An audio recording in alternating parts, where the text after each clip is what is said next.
Hello there, you amazing viewers and subscribers, and welcome to a new Doctor Who topic video for today.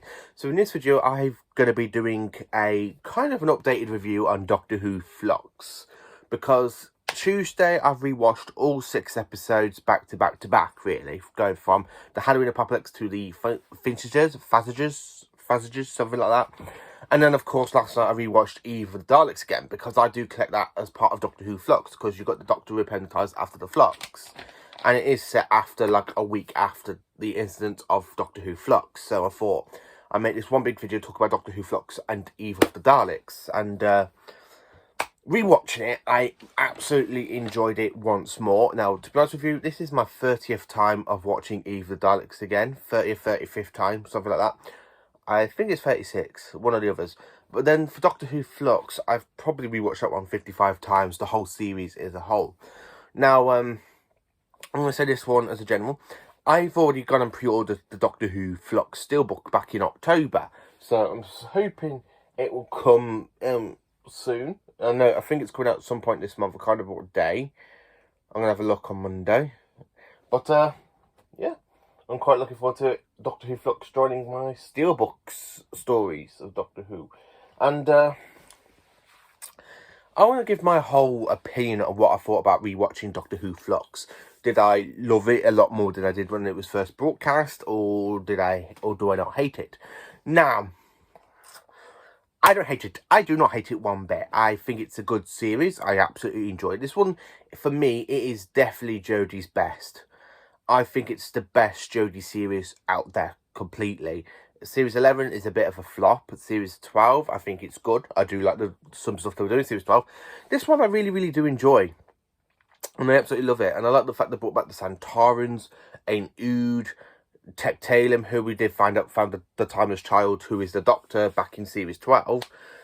And then, of course, we end up having Daleks and Cybermen throw at us Weeping Angels.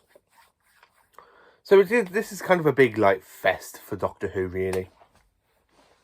Some of the Doctor's arch's enemies have come back to defeat the Doctor in Doctor Who Flux, including we have the Grand Servant, which I really think is actually kind of cool. He's only like for 2 episodes, possibly 3, because if you've watched the one with Fardon, if I've said his name right, because you have Balan Vardon, he is the one that put that bloke into exile at the end of it, the Grand Servant. So I really did enjoy watching Doctor Who Flux, and the return of Kate Stewart as well. And I absolutely love watching Kate Stewart's return, as well as the voice for the Brigadier, because the Brigadier does make a little bit of a cameo. You hear his voice. Again, I absolutely did enjoy the story. I really do enjoy Doctor Who Flux. Jodie feels more like the Doctor to me. She doesn't feel like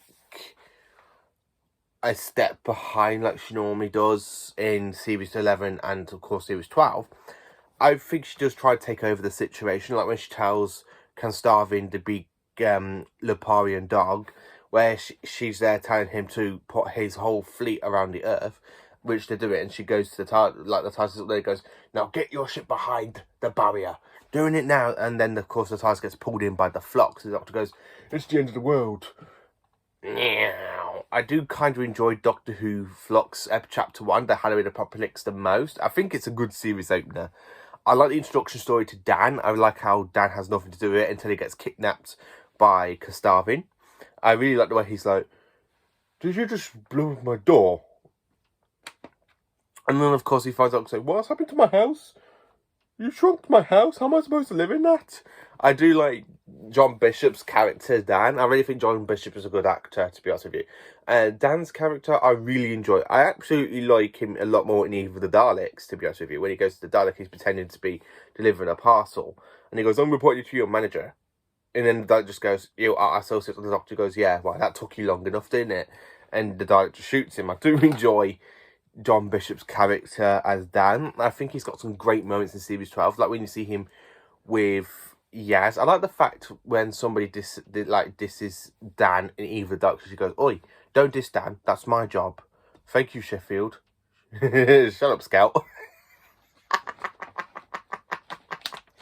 I really do like Yaz's and Dan's friendship, because she just throws insults at him and he throws insults at her for being a Sheffield and she's from Liverpool.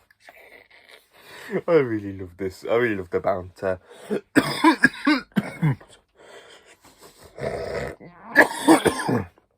Sorry. Now, the beginning of the series, I really do enjoy where we have the Doctor chasing Kastavin down for information about the Division, which we find out that she's doing later on in episode 1. And then, of course, everything happens with the flux, and then the TARDIS ends up getting pulled back in time to the Kavarin War, A1604. I like the fact that we've got the Santarans back in the old kind of like the old outfit. So here's the image of the Santarans from War of the Santarans, and of course, here's an image of the normal Santarans from Classic Who. I kind of like the way they've gone back to the classic style of the Santarans. I like the fact that Commander Lynx gets an honourable mention back, saying, like when they're literally there talking on the field, it goes, "This planet was under the Martian Wall with Commander Lynx. We are here to take back that claim." And the Doctor's like, oh, okay. That's the one thing about Doctor Who Flux I really enjoy. I really do like the kind of callbacks to classic Doctor Who stories, even into the kind of Russell T Davies era, Phase 1, and the Moffat era. I do kind of like callbacks to them. And I really do like callbacks, and I really enjoyed this one a lot more because it was a good callback to classic Doctor Who. Because it was actually a callback to the 1974 story, The Time Warrior, which is the first story from season 11, which introduced the Santarans the first time. It was written by Robert Holmes, and of course it featured Sarah Jane Smith for the very first time as well. So this one, I really did enjoy this callback. Now, the Doctor, Yaz and Dan, I think they make a good team. I love the fact when Dan's there on the Santaran ship and she goes, "How on earth did you get a Santaran ship?" He goes, "With this." And she's like, "What's that?" He goes, "It's a wok." "Why have you got a wok?" You know, to hit him on the back of the neck thing. Yeah, I really like that when he says that. The Doctor goes, "Why have you got a wok?" And there are some great moments in each of these episodes.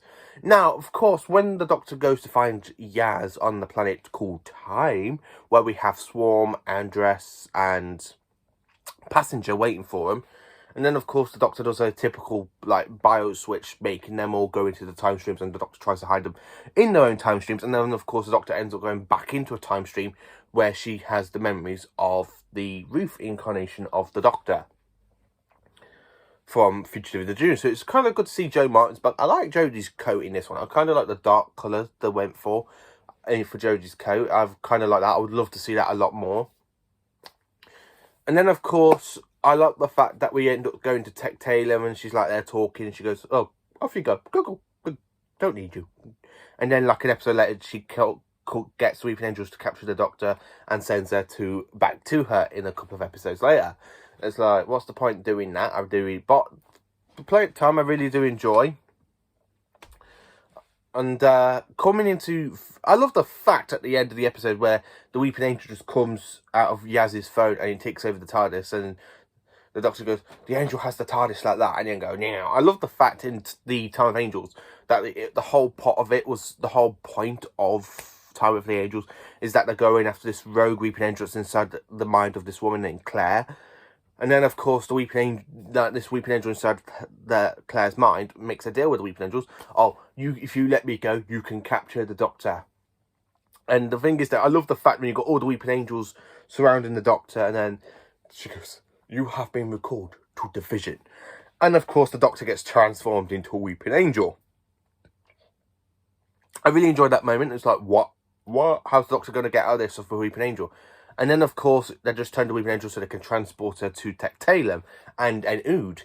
And then, of course, you do kind of have Swarm and Passenger and Indris trying to make a kind of like transported lock onto the Doctor to transport her. Yes, they do kill Tech Taylor. So the whole storyline with Tech Taylor's kind of over now because Swarm does kill her.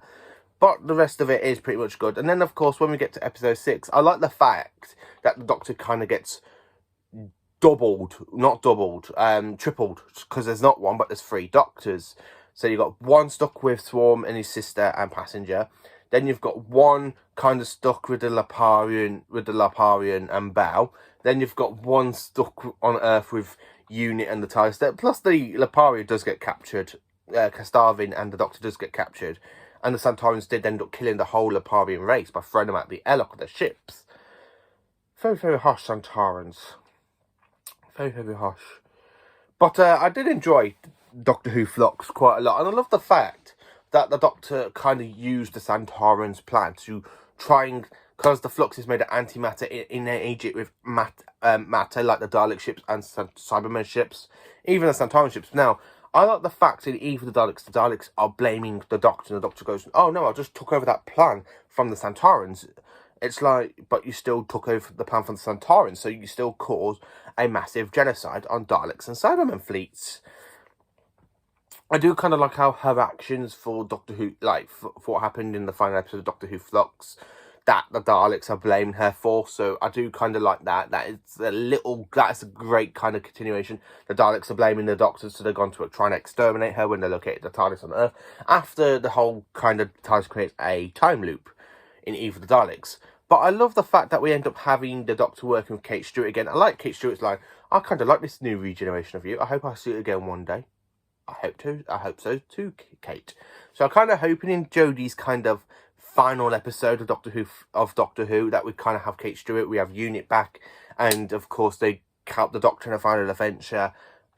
Although that little piece where they're saying the Master's coming back, because they mentioned that the kind of thing on the prison planet of time, he goes, I am not free, and he's like, what? And the Doctor goes, oh sorry, I kind of interfered. There's 3 versions of me. And then Swarm and his sister ends up dying, getting murdered and stuff. So I really did enjoy Doctor Who Flux. I like the fact that the Doctor's there talking to Yaz, saying, I've kept things away from you and I'm sorry. And the Doctor's there with tears in her eyes because she's been told by this prophet. I kind of like the prophecy stuff, because it was kind of like the prophecy for the 10th Doctor. Doctor, you watch your back, because he will knock 4 times. Where with this prophecy, it's telling us that Jodie's Doctor's going to die, and that there's going to be no regenerations. Of course, there's going to be a regeneration, because they're already looking for the 14th Doctor. So we already know there's going to be another regeneration coming. But apparently to Jodie's Doctor, that she's not going to regenerate. So I like to see the shock on people's faces in Series 14. I said you weren't going to regenerate. Yeah, well, look at me. I'm in a new body. I absolutely do enjoy Doctor Who Flux and Eve of the Daleks as well. I kind of like the way it continues on from Doctor Who Flux. After, like, you got the Daleks going around trying to kill them. You've got the Doctor, like, them blaming the Doctor for causing massive genocide on the Dalek and Cyber fleets. Mainly the Dalek fleets, because the Daleks don't really care about the Cybermen, really. So that's mainly it. I really am looking forward to Legend of the Sea Devils. I really am looking forward to this spring special. I think it's going to be a great one. Of course it's going to be a great one. It's the return of the Sea Devils. I'm so looking forward to it. I've been trying to find out when the next release date for that special is. I think it's going to be on the Sunday. If it's on, like, say, Easter Sunday, I'm going to sit down with, or I'm going to save all my Easter eggs and just watch Doctor Who, The Legend of the Sea Devils, because I'm really looking forward to seeing the big return of the Sea Devils. Really looking forward to it. So let me know in the comments what you thought of Doctor Who Flux and Eve of the Daleks. Do you like it? Do you love it? Do you think it's the best Jodie series? Let me know in the comments. Please do like, subscribe, and share, and join me for more Doctor Who content.